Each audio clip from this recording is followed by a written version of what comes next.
Okay, guys, a Guten Erev Shabbos. Beautiful day here in Eretz Yisrael. We got our email out, Baruch Hashem. It is a mind-blowing email. There's so much I wanted to write, so much I want to say, and Parshas Chukas is like the crux of everything. It's the Erev Shabbos before we go into the Shabbos, right before we go into the land of Israel. So many different stories, so many different messages, and you have to see my email. I'll go ahead and put up a link over here. You'll see it. But first of all, I want to thank my nephew, Moshe and Shana Zimberg, for sponsoring the email, for sponsoring this video as well. Thank you so much, and Hashem should bless you guys. We should see you guys soon here in Eretz Yisrael as well.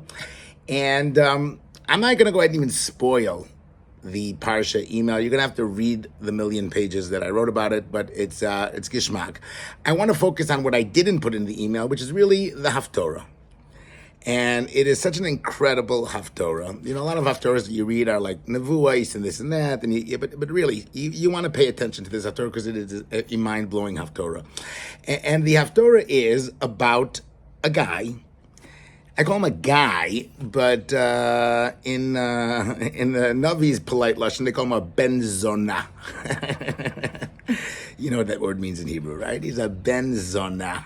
Right? Not only is he a Ben Zonah, he has all of the lowlifes in the world. Kol Rekim are gathered around this guy. This is a guy that was thrown out of his yeshivas.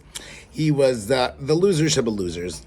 You know, he had to run away. It wasn't just that he threw him out of his yeshiva. He was like just the lowest of the low.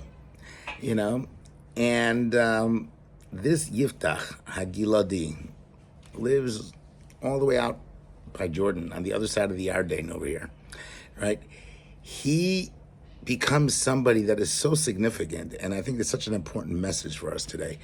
When we're looking at this world, and I think many of the frum people in this world are struggling with the concept that we have this messianic view and this messianic vision of Mashiach ben David and donkeys and wings of eagles and holiness and Kedusha and rabbis and Gedolim and Meritzes Gedolators and stories of the Beis HaLevi with a few rabbis with swords and this and that, although and it's hard for us to relate to a guy like Bibi Netanyahu. It's hard for us to relate from Chilonim. It's hard to realize a secular state of Israel. And that's why we have to come to our Haftorah. That's why we really have to come to Parshas Chukas globally, right? Because Parshas Chukas is a parsha where the Tahor, Kohanim, become Tameh. When they're purifying the people that are Tameh. Okay, it's when everything switches around, and that's just like a little tidbit about the Parsha email that you'll see this week, which is really all about Yaakov and Esav and Adam and everything. It all comes together in our Parsha, right? But we have Yiftach, right, who is described as this person who's, you know, this low life, and we're suffering from a battle from 18 years from Ammon, right? Amman is Jordan, right? 18 years, by the way, is about how long this war in Gaza has been going on. If you go back to 2006 when we actually gave them back, when we gave Hamas back. 18 years of non-stop war. And it's going to end the 18 years by this Ben Zonah, by this person who is, Chazal tell us that Yiftach b'deirei k'Shmuel b'deirei. Shmuel Hanavi, Shmuel the Nazir, Shmuel the person that brings in Mashiach ben David, right? Think Chavetz Chaim a million times more. Think Reb Chaim Kanievsky a million times more, right? Think, and it's telling us Chazal that Yiftach b'deirei is like Shmuel b'deirei. This guy who was thrown out of every yeshiva, who had to run away because he couldn't do it, who ultimately, at the end of this story, makes a neder. He has too much pride to give in this neder and to go to Pinchas. And guess what? Pinchas, the Gadol Hadar, who's Eliyahu Hanavi, also has too much pride to go to him to be mater this neder, where he promised that if I win this war, I'll go ahead and the first thing that comes through my door, I'm going to sacrifice. And it turns out that it's his daughter, and he ends up starving his daughter to death, according to Chazal.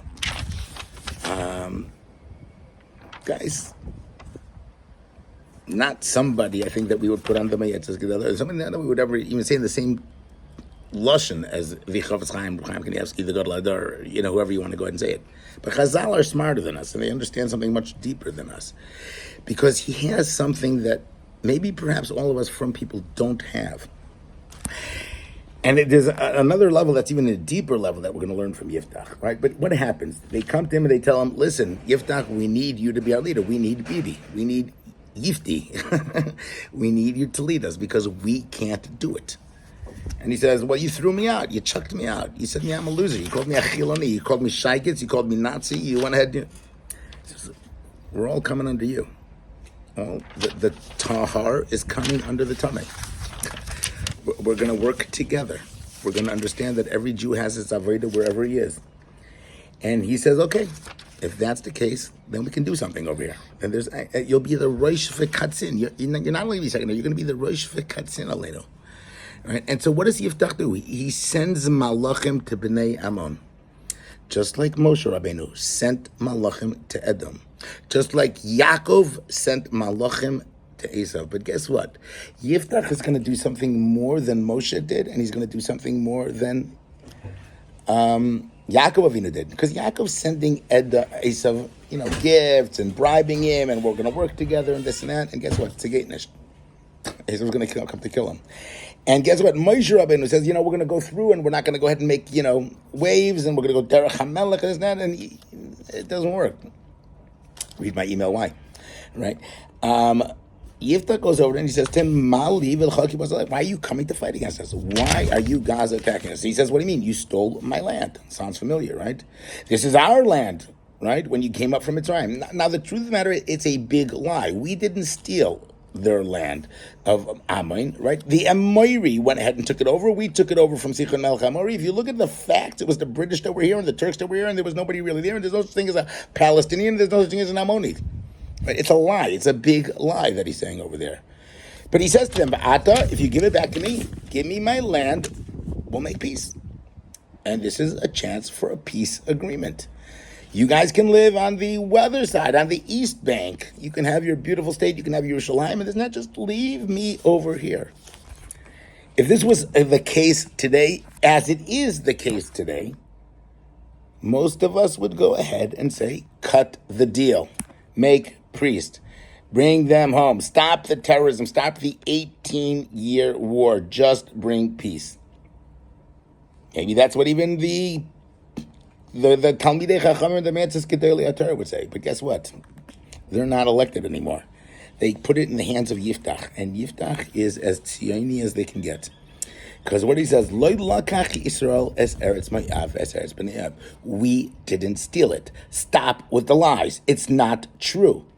When we came back over here, we get the Kadesh, then we sent Malachim to the king of Edom, just like, and guess what it tells us? And he delighted, we did the Kadesh. Then we went around the Mudbar, we went to Moav, we went to this net. And we sent down messengers to Sichon Melech Amori. We said, let us go. And he didn't go ahead and believe us. And then he went and he conquered. And it wasn't us, it was them. And Va'ata Hashem Elokeinu Horish es Amori mipnei Amai. Hashem gave us this land. This is ours. It's our inheritance. And we're going to go ahead and inherit our inheritance. It's our land. It's not yours. And we're fighting for it not because we want peace, because this is the land that Hashem inherited us. It's the people that are living in the West Bank. The people that, it's not even the West Bank, it's the people that are living on the other side in Jordan right now. The people that are living in Gaza right now. They're the ones that say the most. This is ours. Let us go. You think you're better than Bolak, right? And you didn't do it. You're going to go ahead and do this. Hashem's going to say, and guess what? It doesn't work. And so, Vayhi al Yiftach Ruach Hashem. And with this phrase, with that word, he finally says the truth. Ruach HaKodesh falls on him. And he goes to Gilad, and he goes there, and he conquers them, and he makes a neder. And guess what? We found in our parsha as well. Bnei Yisrael, the Knani, the Arad, which we're told by Rashi is the Amaleki steals a captive. They take a kidnapped kid. And Bnei Yisrael, all they do is make a neder. They say the truth. We're going to make this Hazar. We're going to make it holy. We're going to make it Kodesh. We're going to annex this land. We're going to give it to Hashem. We're going to reveal the Shekhinah from here. We say that neder, and boom, the shortest war in the history of the Tanakh. Vayikanu b'nei Ammon mipnei b'nei Israel, and they surrender. Game's over. War is over. Much of the stories that are here that he relates to us, we don't even have in the Torah. In fact, we learn out, Chazal learns out from me that we learn Torah Nevi'im is true, and it is a balance because they can reveal things in the Torah that's not even there. Who's the Navi that can reveal that? Right? The Ben Zonah guy who goes ahead, and after this is too big of a balagaiva to talk to the Gedolim, to go ahead and to get Haftorahs Nedarim. But that's where it comes from. That's the pure becoming pure. That's when we're revealing that there's something in Klal Yisrael that no matter how much a Jew looks, he's holy, he's special, he's incredible. And take that where you want. But the message of the entire parsha is that Klal Yisrael has to start saying the truth. Stop talking narishkeit. Stop saying we'll make deals. Stop saying we're going to cut this and that. Stop telling, Trump gets up and he goes and says, thank you, Hashem, and we love you, Hashem. And we should say, guess what? Not only thank you, Hashem, but Hashem Elekei Yisrael Melech. Right? Christianity is false. Blow up all the churches. We're here in Eretz Yisrael to create a base tefillah l'kol amim. It's not to provide security from the Islamic threat. We're here to provide Hashem from the threat of Avodah Zarah, of Christianity in the world. We're here to create a base tefillah kol amim from the threat of false idols and false prophets. We're here to go ahead and to bring a base hamikdash, to bring the Shekhinah down to the world. That's Yiftach. That's the Ruach Hashem. That's saying it like it is. That's the Koach HaDibur that we rescue. That's overcoming the stake. It's looking at the snake that comes when we're talking shtusim, we're talking about lechem hakol, we're talking about going back to Mitzrayim, and looking l'mayla mimenu. Look at the big picture, what we're really here for. And then we have nothing to worry about. What an incredible parsha, what an incredible Haftorah. I want to go ahead and thank you again, Zimbergs, for going ahead and sponsoring it. Mirza Hashem, next week we start tour guiding again. We've got 2 days next week. And I'm looking forward to getting back on the road and stopping with these war memes already, which are getting old, and hopefully it'll be Mashiach memes this week. But as well, I still have lots left open. We have the last week of July. I have the first week of the 9 days still available. Mamish, right after Tisha B'Av, if you want to shop Rabbi Schwartz, this is going to be discounted rates at this point in the game. Normally, there are fortune Bein Hazmanim. Normally, Bein Hazmanim is booked up Hanukkah time. So you guys want to hop in, message me, text me. We'll try to go ahead and get tours for you guys. And the week after Sukkot became available as well, the Sunday after Sukkot. So if you want to book that, hook me up with that as well. But the rest of it is pretty much booked up. And so looking forward, guys, have an incredible Shabbos. And if you want to sign up for the video, I'm putting it on YouTube clip. I'll go ahead and post that as well. You can share it. And I have a weekly group that I send it out to. So you can go ahead and get my video weekly Parsha video shorts as well. Send me a message. Have an amazing, amazing Shabbos.